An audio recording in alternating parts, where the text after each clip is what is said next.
श्री गणगणपति नमः। श्री गणेश की वंदना कर, दिन के स्वामी बृहस्पति देव हरि विष्णु की आराधना कर, इष्ट देव का ध्यान कर, गुरुजनों को नमन कर अभिनंदन करते हैं आपका आज के लघु पंचांग में। यह लघु पंचांग नित्य के प्रस्तुत दैनिक पंचांग के पहले भाग की प्रस्तुति है, जो नित्य 5 भागों में प्रस्तुत हुआ करता है। उसके पहले भाग की यह प्रस्तुति है। यह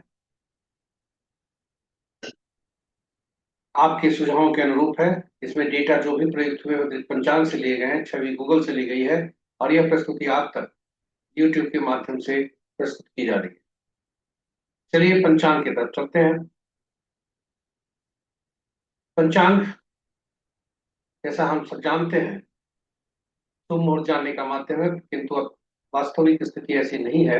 यह व्यक्ति की निर्णय क्षमता को सुदृढ़ करता है, हम सबकी निर्णय क्षमता को सुदृढ़ करता है, आत्मबल को बढ़ाता है, प्रकृति और ब्रह्मांड की ऊर्जा के साथ संतुलन स्थापित करने में पंचांग सहायक होता है, जिसके फलस्वरूप हम सबके जीवन में शांति, समृद्धि और सकारात्मकता का संचार होता है। अतः पंचांग का अनुसरण करके हम अपने जीवन को अधिक सफल और समृद्ध बना सकते हैं। तो चलिए पंचांग की अहम भूमिका को देखते हुए आइए पंचांग का अनुसरण करें और हम अपने जीवन में शांति, समृद्धि और सकारात्मकता का संचार सुनिश्चित करते हुए जीवन को सफल और समृद्ध बनाएं।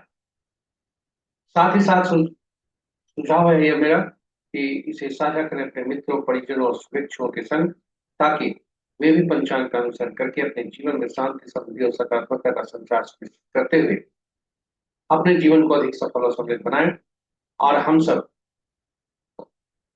इसमें एक माध्यम बने और माध्यम बनकर पुण्य के भागी बने। तो चलते हैं पंचांग के तरफ, लघु पंचांग की तरफ। आज का दिनांक 17 जुलाई 2025,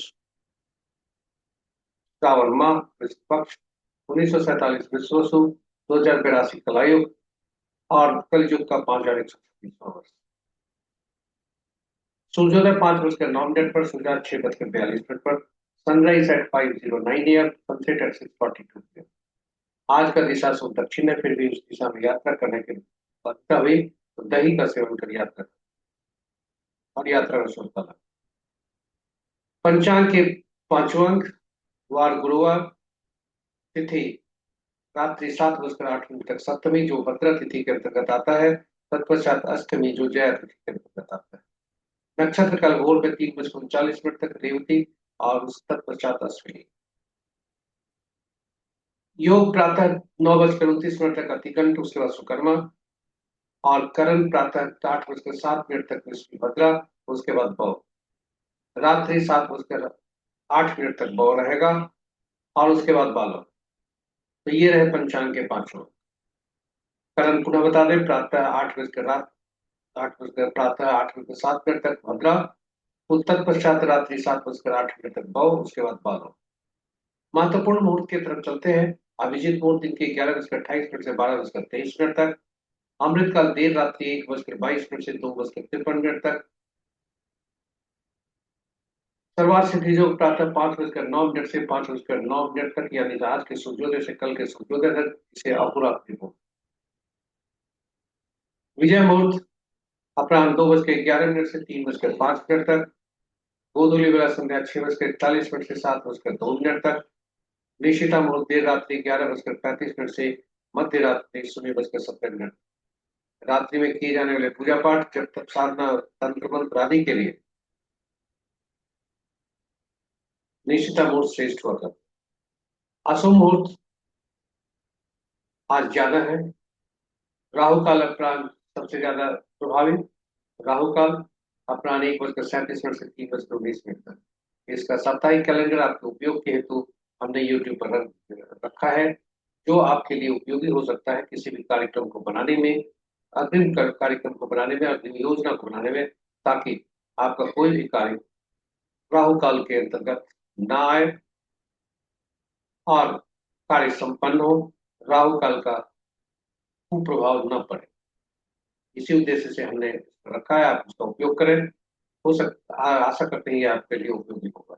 कुलिक काल प्रातः 8:32 से 10:14 तक। यमगंड प्रातः 5:09 से 6:50 तक। वर्ज मुहूर्त अपराह्न 4:14 से 5:46 अपराह्न तक। भद्रा प्रातः 5:09 यानी सूर्योदय से 8:07 प्रातः तक। गंडमूल कल भोर में 5:09 से आज के आज के भोर से आज सुबह से 5:09 से कल 5 बजे 9 तक। यहाँ कल भोर नहीं, आज भोर होगा, यानी आज सूर्योदय से कल सूर्योदय तक। पंचक प्रातः 5:09 से 3:39 तक, यानी आज के सूर्योदय से दिन के 3:39 तक। रात्रि के 3:39 तक, देर रात्रि के यानी कल भोर तक। तो ये रहे हमारे अशुभ मुहूर्त की स्थिति। आशा करते हैं यह आपके लिए उपयोगी होगा, और इस तरह से हमारी प्रस्तुति यहाँ समाप्ति की ओर बढ़ रही है। यह प्रस्तुति आप तक YouTube के माध्यम से पहुंचाया गया। यदि आप पहली बार इस हमारी प्रस्तुति को देख रहे हैं तो आपसे आग्रह है कि आप इसे सब्सक्राइब जरूर करें। साथ ही साथ आप नोटिफिकेशन बटन को जरूर दबा दें ताकि हर प्रस्तुति की सूचना आपको मिल सके और आप उसे लाभान्वित हो। सभी नए और पुराने सब्सक्राइबर से अनुरोध है कि इसे साझा करें अपने मित्रों, परिजनों और मित्रों के संग, ताकि वे भी पंचांग का अनुसरण करके अपना अपने जीवन में वो अधिक सफल और समृद्धशाली बना सकते हैं। इन शब्दों के साथ हम आपसे विदा लेते हैं। कल फिर प्रातः आपके साथ पुनः मुलाकात होगी नई प्रस्तुति के साथ। तब तक के लिए हरि विष्णु से प्रार्थना करते हैं, फिर बृहस्पति देव से प्रार्थना करते हैं कि आप प्रसन्न रहें, आप पर उनकी कृपा बरसते रहे। इन शब्दों के साथ जय बृहस्पति देव। ओम हरि विष्णु।